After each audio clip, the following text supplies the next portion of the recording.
Magandang umaga, maayong buntag sa inyo. Ganito kaganda na nature. Mai-inlove ka talaga. Annyeonghaseyo, hello guys, welcome back to our vlog. I'm Ara. And I'm Yumi and we are the co-sisters, students of Korean Pinay. Ayan, it's another day and it's another mini vlog na naman po kami. And this is our second day here in Camp Pebble Creek. And it's Sunday pala at last day namin dito. Look nyo guys, ang linaw ng tubig. So yesterday pala, we put fish net and crab net to get crabs and shrimp. And we put here overnight para may mahuli kami bukas. Kaso walang shrimp na huli. Crabs at isang isda lang. Kaluoy sa isda, gibuyan ni Appa. Sobrang liit daw. And this time pala, it's 6:30 in the morning and it's so cold yung tubig. At kahit malamig ang tubig, we help our Appa and Samchon. Sobrang tuwa namin. At nakahuli kami ng maliliit na crabs. O diba may paulam na kami? Ang sarap kaya nito mamaya sa ramyon. Ogo ate, taro nga ang paghila. Basig mahulog lahat ng crabs. At di na crabs lang nahuli, pati bato na din. Malalaking bato. Ano to, pag-ulam na? At lininisan na pala nila Appa at Samchon yung crabs. At isa-isa pala ni Kuha ni Appa yung crabs sa net. And we put it in the clean pot. Kasi ilagyan namin ng tubig para i-mix namin sa ramyon. But they say we need to brush it first. At ayan, chopstick na lang namin ni Ate Ara kasi baka makagat kami. Aray ko, kasakit baya sa sipit. At nagtulong-tulong na kami para magkain at mag-swimming na din. Mommy's cooking doenjang jjigae. And Appa naman, he's making ramyon. Shout out po sa kapitbahay namin, Jessie Koiko and family. And Team Paniki, ay po sa inyo. At nalunod na pala ang crabs.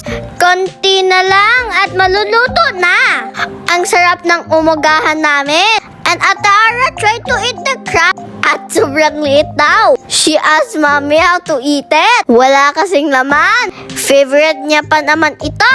Sip-sipin mo na lang yan, ate.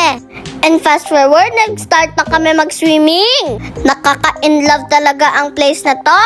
Kita mo yan, ang ganda ng tubig. Ang linaw-linaw. Malinaw pa sa mata mo. At si Mami, napaswimming na din. Kanina, paayaw-ayaw pa. Kahit mabato, okay lang. Hindi naman masakit sa paa. Dito pala sa Camp Pebble Creek, this is riverside and campsite. You can camp here. And swimming na rin. Sobrang ganda dito, lalo na sa nature lover. Ang lamig ng tubig. Tamang-tama sa summer. This pala have entrance fee. Adults is 600 and for kids is 300. Kaya try na din kayo dito. At mag-enjoy kayo with kids. And fast forward, we went home na din. And bye na din sa kapitbahay namin. Ingat din kayo sa pag-uwi. Sana next time magkita-kita ulit tayo. O idagkilay nyo, bagsak na naman. Pag sa biyahe, tulog na tulog. Huwag ka maingay ate, disturbo ka. Pagdating sa bahay, bihis na ang mga inday. Ngayon naman, may birthday party kami pupuntahan. Remember. So after namin saan galing itong live? After Dolly Tam, Manyatok Halak kayo. So ngayon saan naman tayo? Remember. Baka sabihin mo forgot si.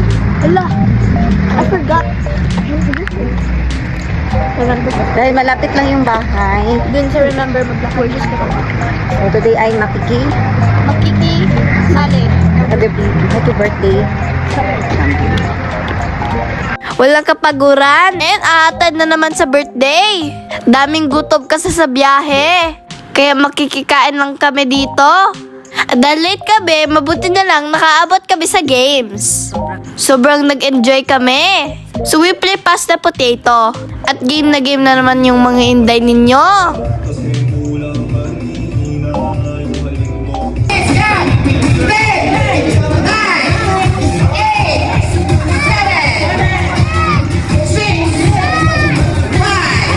Happy birthday, baby Sarina! More birthdays to come, baby Sarina! Thank you for inviting us in your first birthday party. Maura, salamat sa pagtanaw. Sila po po nakapag-follow. Please follow the Ka Sister po. That's all guys. Thank you for watching. See you in the next vlog. Bye!